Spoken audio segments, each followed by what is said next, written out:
گوشت آپ نے تقسیم کرنا، اس کے 3 حصے کرنے ہیں۔ ایک حصہ اپنے لیے رکھنا ہے، ایک حصہ اپنے عزیز و اقارب کو دینا ہے، ایک غرباء کو دینا ہے۔ لیکن ہمارے یہاں معاشرے میں جس طرح آپ دیکھتے ہیں کہ فریزر فریجیں گوشت سے بری ہوتی ہیں، اب شریعت نے اس کو جائز تو قرار دیا ہے۔ ایک سال ایسا آ گیا تھا جب قحط سالی تھی، آقا علیہ السلام نے سختی سے منع فرمایا کہ 3 دن سے زیادہ قربانی کا گوشت کوئی نہ رکھے، پکاؤ کھاؤ رکھو نہ۔ اگلے سال جب صحابہ کرام کی اور اس علاقے کی پوزیشن بہتر ہوگی، آقا علیہ السلام نے اجازت عطا فرمائی کہ اب آپ قربانی کا گوشت رکھ سکتے ہیں۔ لیکن قربانی کا گوشت رکھنے کا قطعی طور پر مطلب یہ نہیں کہ ہم غریبوں کا حق ماریں۔ دیکھیں اس وقت بکرے کا جو گوشت ہے اس کا کلو 1300 روپے کا ہے۔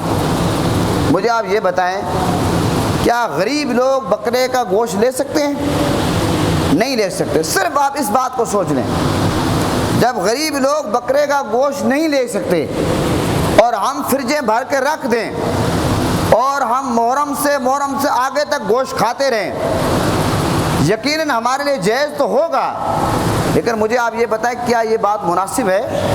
یہ بالکل کسی طور پہ یہ بات مناسب نہیں۔ شریعت نے یہ کہا ہے جس گھر کے فرد زیادہ ہوں وہ قربانی کا سارا جو گوشت ہے وہ بھی رکھ سکتے ہیں، یہ شریعت نے اجازت ضرور دی ہے، لیکن یہ کہ فرد زیادہ ہوں۔ لیکن اگر فرد زیادہ نہ ہوں، بندہ کہے کہ میں پورا سال فریزر کر کے رکھ دوں۔ ابھی اگر آپ مارکیٹ میں جائیں، فریجیں اور فریزر اس طرح خریدے جا رہے ہیں کہ دکانوں پہ وہ نایاب ہوتے جا رہے ہیں۔ تو محترم حضرات، اگر ہم اس عید کو صرف یہ کاروبار سمجھیں، یہ معاملہ سمجھیں اور گوشت کے معاملے میں ہم تقسیم کا خیال نہ کریں، اور غرباء کو زکوٰۃ پہلے بہت کم لوگ دیتے ہیں۔ ہمارے ملک میں اگر زکوٰۃ کی ادائیگی لوگ صحیح کریں، غربت کے خاتمہ ہو جائے۔ اور پھر اگر زکوٰۃ جو لوگ ادا کرتے ہیں وہ جہاں زکوٰۃ دینی ہے ان کو صحیح پتہ نہیں چلتا کہ یہ حقدار ہیں یا نہیں ہیں، کیونکہ 2 نمبر کاروباری لوگ مارکیٹ میں بہت زیادہ آ گئے۔ اب اگر ہم ان کو زکوٰۃ سے بھی محروم کریں، صدقے سے بھی محروم کریں، عشر سے بھی محروم کریں، اب قربانی کے گوشت سے بھی ہم غریبوں کو محروم کر دیں، یہ ظلم ہے۔ اس لیے گوشت جو ہے زیادہ سے زیادہ تقسیم کریں۔ جو صاحب نصاب لوگ ہیں، جو قربانی کر سکتے ہیں، یقیناً وہ بعد میں گوشت خرید بھی سکتے ہیں، اس لیے گوشت زیادہ سے زیادہ تقسیم کرنا چاہیے۔ اچھا، قربانی کے جانوروں کے حوالے سے ایک نقطہ میرے ذہن میں آیا۔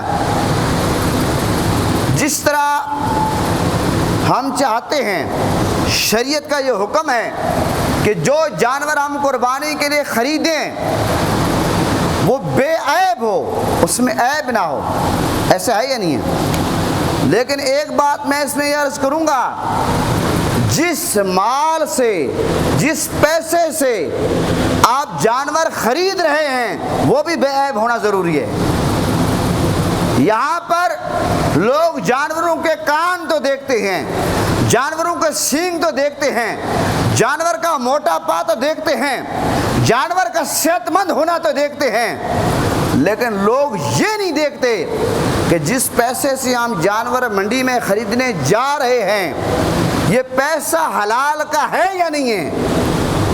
اگر پیسہ حلال کا نہ ہو، آپ 10 کروڑ کا جانور بھی خریدیں، وہ اللہ کی بارگاہ میں قبول نہیں ہے، الٹا آپ شریعت کے ساتھ غداری کر رہے ہیں۔ اس لیے بہت اہم مسئلہ ہے۔ ہمارے ہاں جو لوگ کرپشن کرتے ہیں، چوری کرتے ہیں، ڈکیتی کرتے ہیں، عوام کا پیسہ کھاتے ہیں، ملک کا پیسہ کھاتے ہیں، وہ کہتے ہیں ہم 40 قربانیاں کرتے ہیں، 50 قربانیاں کرتے ہیں، اور پھر ایک اور معاملہ، بڑے موٹے تازے جانور لیتے ہیں، فیس بک پر ان کی تصویریں دیتے ہیں اور سیکٹر میں ان جانوروں کو گھماتے ہیں۔ آپ کو پتہ ہے اسلام کیا حکم دیتا ہے؟ اسلام یہاں تک کہتا ہے کہ آپ اگر سالن پکاتے ہیں، گوشت شوربہ زیادہ ڈالیں، ہمسائے کو دیں۔ اسلام یہ کہتا ہے اگر آپ فروٹ لے کر آتے ہیں، آپ اگر ہمسائے کو نہیں دینا چاہتے، پہلی بات تو دیں، تو پھر آپ چھپا کر لائیں۔ چھپا کر لائیں، ایسا نہ ہو کہ ہمسائے کا بچہ دیکھے اور وہ جا کر کہے اپنی ماں سے مما میں نے فروٹ کھانا ہے، اپنے باپ سے کہے، اب باپ اور ماں فروٹ لینے کی پوزیشن میں نہیں ہیں، بکرے کا گوشت خریدنے کی پوزیشن میں نہیں ہیں، اور ہم نے بچوں کو دکھا دیا۔ اب بچے تو بچے ہوتے ہیں، تو مجھے یہ بتائیں کہ ماں اور باپ پر کیا گزرے گی؟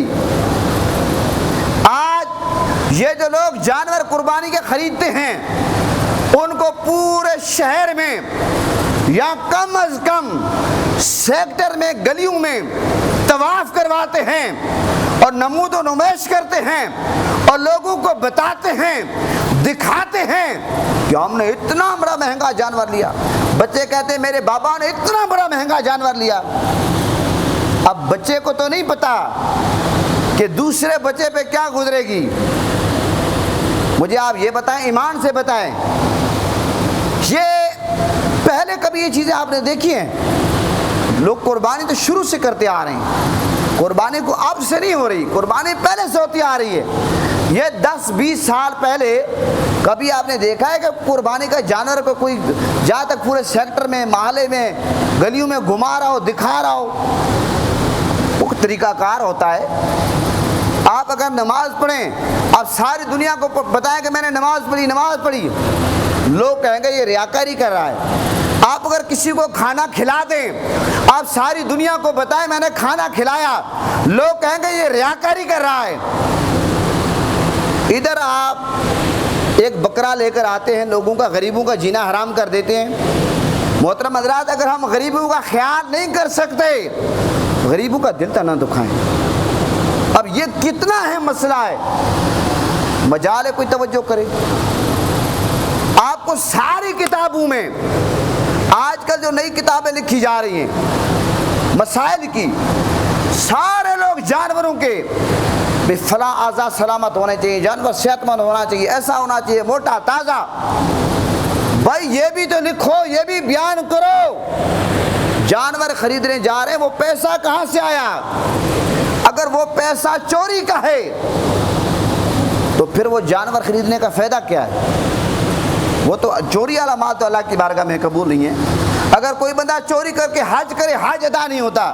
چوری کر کے کوئی بندہ خانہ کعبے میں جائے، اس کی حاضری قبول نہیں ہے۔ روزہ رسول پہ اس کی حاضری اس کی قبول نہیں ہے۔ تو آپ چوری کر کے الٹا گھر والوں کو بھی حرام کھلائیں، اور جو غریب غربا میں اگر آپ تقسیم کرتے ہیں، اللہ توفیق دے، وہ بھی آپ ان کو حرام کھلائیں گے۔ تو محترم حضرات، یہ بہت اہم مسئلہ جو بہت کم بیان کیا جاتا ہے۔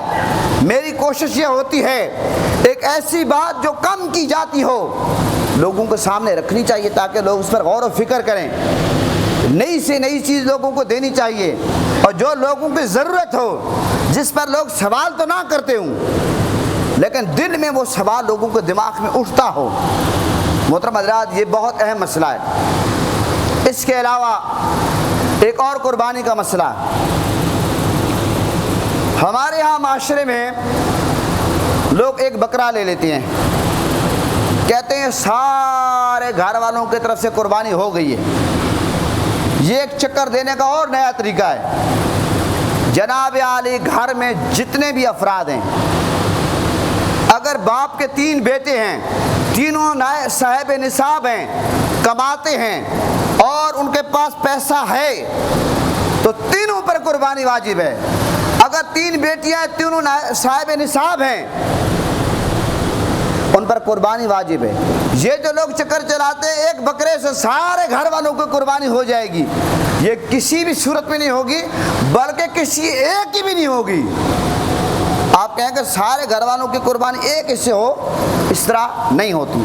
یہ بہت لازمی مسئلہ ہے۔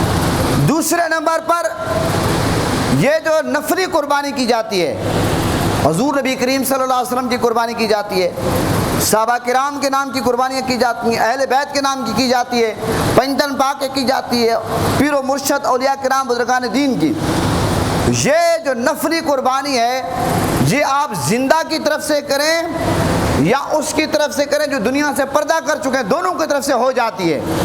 لیکن یہ بات ذہن نشین کر لیں، یہ نفلی قربانی ہے، ثواب پہنچے گا، لیکن واجب پہلے ہے، نفل بعد میں ہے۔ جس بندے پہ قربانی واجب ہے پہلے وہ اپنی طرف سے واجب ادا کرے، اس کے بعد جتنا گڑ اتنا میٹھا، بے شک سارے پاکستان کی طرف سے وہ قربانی کرے، سبحان اللہ کر سکتا ہے، لیکن یہ ہے پہلے واجب ادا کرے۔ کوئی واجب ادا نہیں کرے گا اپنی طرف سے، وہ کہے کہ میں اپنی طرف سے تو نہیں کرتا، نبی پاک کے کر دیتا ہوں، وہ تو نفلی ہے، واجب رہ جائے گا۔ یہ مسئلہ بہت اہم ہے، اور بالخصوص لوگ اپنے پیاروں کی طرف سے کرتے ہیں جو دنیا سے پردہ کر گئے، یہ ایصال ثواب ہے، نفلی قربانی ان کو ثواب پہنچتا ہے، ثواب آپ پہنچا سکتے ہیں، یہ بالکل اس صورت میں جائز ہے۔ یہ قربانی کا یہ مسئلہ بھی میں نے اہم جو تھا آپ کے سامنے رکھ دیا۔ تو محترم حضرات، قربانی کے بہت سارے مسائل ہیں جو میں نے تقریباً کوئی میں 35-40 منٹ سے تقریر کر رہا ہوں، بہت سارے احباب ماشاءاللہ آپ تشریف لائے ہیں، تو قربانی کے حوالے سے میں نے جو جن جانوروں کی قربانی جائز نہیں ہے میں نے ان کا ذکر بھی کر دیا، جن کی قربانی ناجائز ہے جائز ہے ان کا بھی کر دیا، جن کی ناجائز ہے ان کا بھی ذکر کر دیا، جانوروں کی عمریں بھی میں نے بیان کر دی، اور اسی طرح جو بڑے جانور میں 7 لوگ شامل ہوتے ہیں، عقیقے کا حصہ شامل کرتے ہیں، وہ بھی میں نے بیان کر دیا۔ اسی طرح قربانی کے گوشت کا جو طریقہ تقسیم کا میں نے وہ بھی بیان کر دیا۔ اسی طرح جانوروں کو گھمانا پھرانا، ریاکاری، دکھاوا، اس پر بات کر دی۔ جانور حلال پیسے سے خریدنا ہے، میں نے اس پر بھی بات کر دی ہے۔ یہ سارے کے سارے مسائل، اور نفلی جو قربانی ہوتی ہے میں نے اس کا ذکر بھی آپ کے سامنے رکھ دیا۔ یہ بہت جو ضروری مسائل تھے، آج میں نے فضائل پر ایک حدیث بھی نہیں کی، آج میں نے سارے کے سارے مسائل آپ کے سامنے رکھے۔ انشاءاللہ عید والے دن فضائل پر بات کریں گے، جو قربانی کا فلسفہ ہے انشاءاللہ وہ بیان کریں گے۔ اللہ تعالی ہم صاحب کا حامی و ناصر ہو، قربانی کریں، اور قربانی میں بالکل جو صاحب نصاب ہیں اگر وہ قربانی نہیں کرتے، تاجدار مدینہ کا فرمان ہے کہ وہ ہماری عیدگاہ کی طرف نہ آئیں۔ آقا علیہ السلام نے ناراضگی کا اظہار فرمایا، اس لیے بہت سارے لوگ صاحب نصاب ہونے کے باوجود قربانی کے معاملے میں ڈنڈی مارتے ہیں، بالکل ڈنڈی نہ ماریں۔ اللہ تعالی ہم سب کا حامی و ناصر ہو، اور انشاءاللہ تعالی عید والے دن ملاقات ہوگی۔ جو لوگ یہاں ہوں گے، جو یہاں سے گاؤں میں جائیں گے، ان کو ایڈوانس عید مبارک ہو۔ پاکستان کا مطلب کیا؟